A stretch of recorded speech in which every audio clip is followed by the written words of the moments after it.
So about I'm trying to think about how many years ago this was. 5 years ago? I feel it was like 4 or 5 years ago. 2021 says in a tweet. Oh, okay, yeah, I probably should have read that.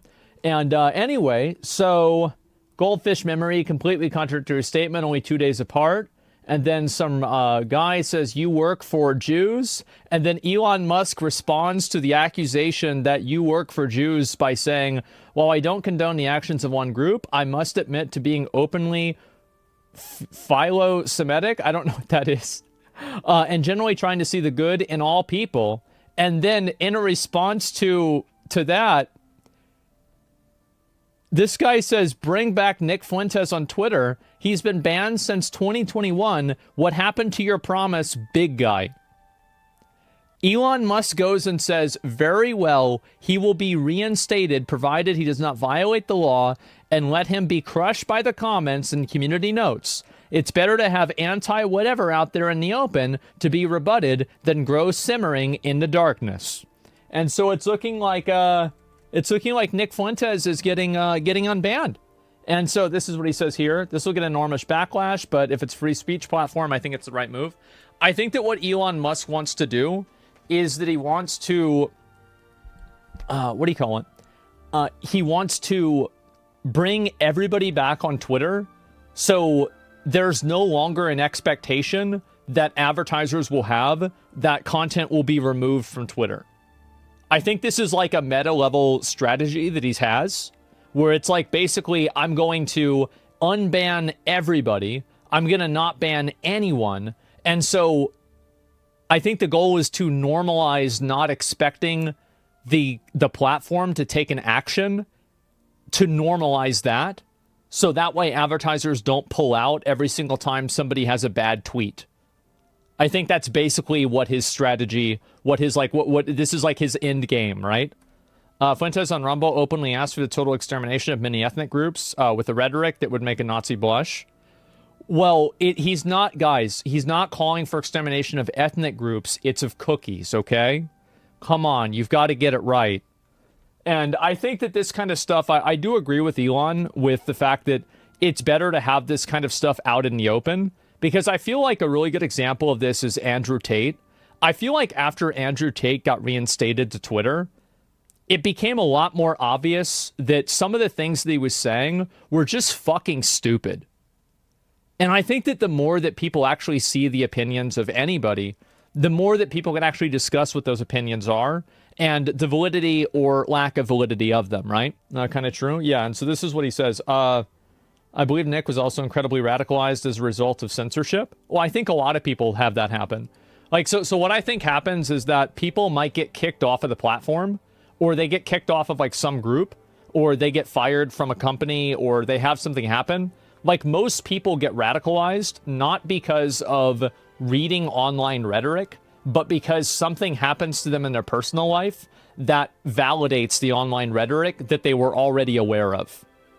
So, like, for example, somebody, has a bad experience with, like, a girl, right? And then they go online and they start looking for information about why girls are bad. Or, somebody has a bad experience with a black person. And then so they go online and they start reading information about that, right?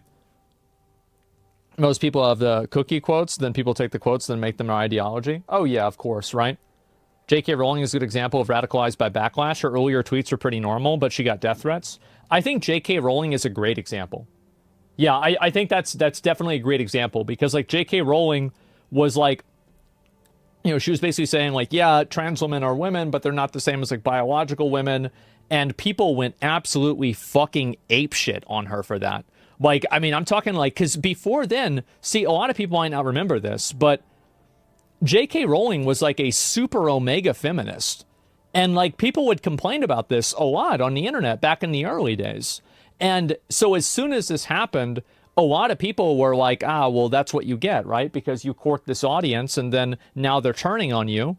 And that's it. She's still is a TERF. Yeah, and TERF, for anybody who doesn't know, it's a trans exclusionary radical feminist. It's a term that people use for like women that feel like trans women aren't women, right? That's basically what's going on.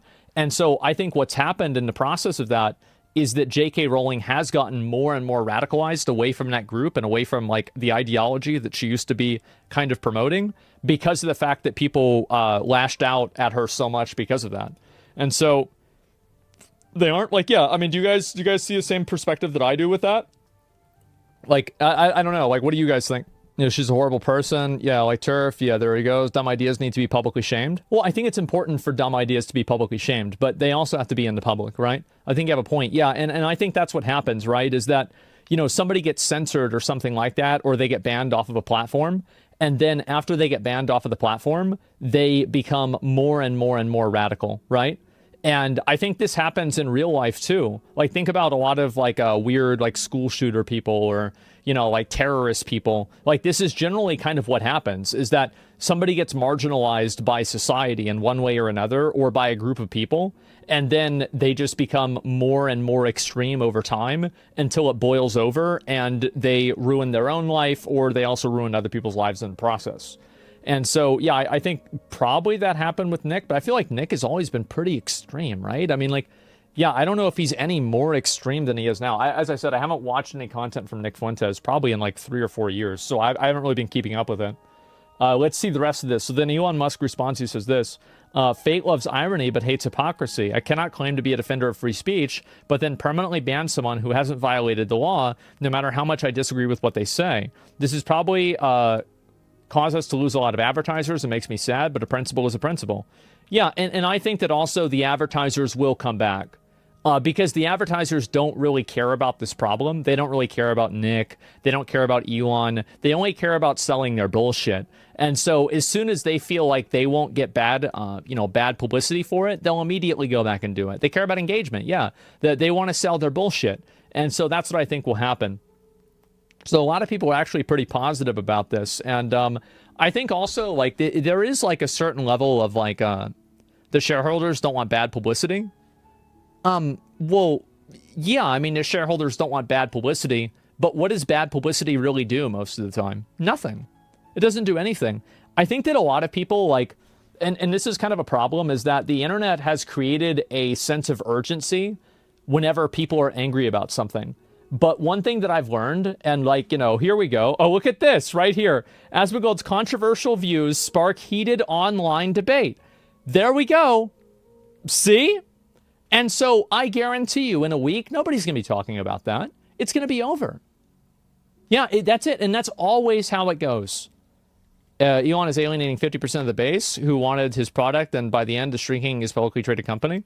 Well, I think that he knows that he's doing that. And also, I think that if you're talking about alienating people, if you use the foundation of this person is, this is a bad actor or a good actor, and therefore, bringing them on will alienate other people.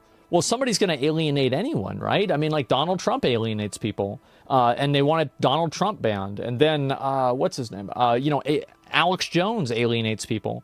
There's a lot of people that get alienated. Elon Musk doesn't actually care about being principled in free speech other than making his product make more money. Well, we'll see what happens, right? I definitely think that bringing back Nick Fuentes will not increase the amount of money that Twitter makes, right? Like, let's just be honest here. Elon Musk is turning Twitter to be like a medieval movie where people shout for executions. Well, he's also making it to where he's bringing back every single person and everybody can say whatever they want. And I think that really, like, I remember this happened a couple of weeks ago because it was Hitler's birthday. Man, there's a lot of people that like Hitler now. Have you guys noticed that?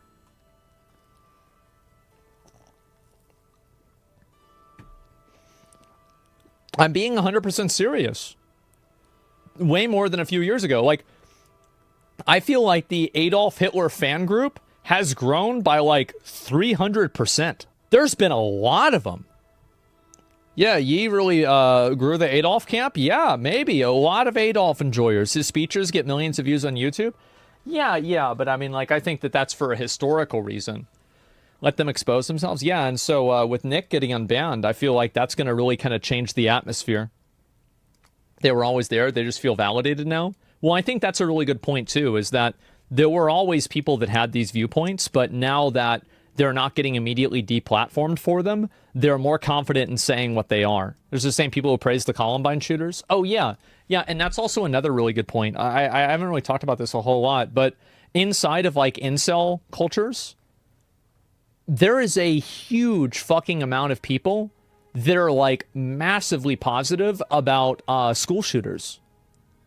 I didn't even know this, right? But like they look at people like Elliot Rodgers, the Supreme Gentleman, and a few of the other guys. Yeah, it's disturbing. Yeah, because they feel like those are the guys that broke out of the Matrix. Yeah, high scores, exactly. Yeah, actual insane people. Yeah, and I think like why do they do that? It's probably a power fantasy more than anything, because I think a lot of people that are incels are generally marginalized. And so because they're marginalized, they just, again, they get more and more extreme. And then before you know it, they start celebrating school shooters. That viewpoint is becoming a lot more common now. And it actually like makes me wonder a lot about like what's going to happen in like 15 years. Because a lot of these people, like, yeah, sure, some of them are going to like grow up and, you know, like stop doing that. But I mean, if things keep going down this road, like all of those people are now going to be able to vote, right? Anybody who's tweeting now is going to be in 15 years able to vote unless they're a felon. I think the way they get introduced to it is actually very simple. What ends up happening is that it's a person who's already marginalized by society, and then somebody comes in, whether it's Andrew Tate, Nick, you know, like any person, right? Any extremist, whether this is like ISIS, you know, any sort of like like those like a, you know, like I'm trying to Nick Palm. No, not Nick Palm. Nick Fuentes, right? And Kanye, yeah, something like that. Hassan, I don't know if Hassan's really that's a pretty big stretch, right? But the point is that different people that feel marginalized in different ways will congregate to like one different person and then look for that person to like explain why it's not their fault. And I think that's one of the really big components to it, is that it's kind of goes back to what I was saying about like the lack of accountability that people have, where like people don't want to take accountability for mistakes that they make. They don't want to take accountability for things that they do wrong. But if they can blame it all on the Jews, or they can blame it all on black people, or all on women, or all on white people, then that gives them a reason to think that it's not their fault that they fucked up their life. And I think that's what happens. In a lot of cases, I think that's exactly what happens. And so the reason why I think it's that people are so vulnerable to that is because they don't have any actual, like, and this is going to be, you know, like a not one of, it's a loaded term, right? But they don't have any family values. There's not as much of like a shared culture in America in the same way that there used to be in, like, let's say 1950, from what my dad told me, right? Or 1990 even, right? Whenever I was still, you know, I was alive in 1990. And so, you know, I grew up at that time, and there was much more of a shared culture at that point. And so now you don't really have religion that like guides people. You don't have a shared like culture in the same way that guides people. You're constantly being exposed to so much new information and ideas on the internet that it's really hard to believe and have a frame of reference for like what's real or not. And then you have that compounded with the fact that most parents don't spend a lot of time with their kids, and they don't teach their kids how to be, I don't know, fucking normal anymore. And guess what you get? Well, you get a lot of extremist kids. Kids have Twitter morality. Yeah, they do. A lot of this is caused by unlivable wages and parents not being able to spend time with their kids because of work. I think that there's probably 50 reasons for it. Like, I actually think that, for example, I promise you guys this isn't because I talked to Hassan today, but Karl Marx was right. Religion is the opiate of the people. I think he was right about that, man. He was. And the fact is, whenever people don't have religion, they invent one themselves. It's like Moses went up to the fucking mountain, and it's not like they were like, okay, well, we're just going to wait here. No, fuck that, bro. They went and they made like a golden calf, and they're like, oh, this is our new god. We're going to start worshiping this guy. People will always try to create some sort of like external overarching value system so they can like, you know, like order the world, right? And so, yeah, religion's holding mankind back. It does in a lot of cases. And I think that you're 100% right about that. But at the same time, religion also provides to be an ordering force in a lot of people's lives. And I think that it's naive to say otherwise. And, like, I am not a religion enjoyer, okay? Like, I am a religion, I'm not even that much of a religion respecter. But I'm a religion allower, okay? Like, you want to have your religion, stay over there. Don't tell me what to do. But to me, if I go back and I think about all of my friends that I grew up with and everybody that I've known throughout my life, this is also a completely fucking anecdotal. This is totally anecdotal. If I look at all the people that were religious that I grew up with, and I looked at, like, what is probably the, like, life satisfaction level of those people, and then I look at all the people that were not religious growing up, I think that the religious category probably has a higher life satisfaction level than the non-religious category for the people that I've known growing up for the last 20, 30 years. Like, what do you guys think?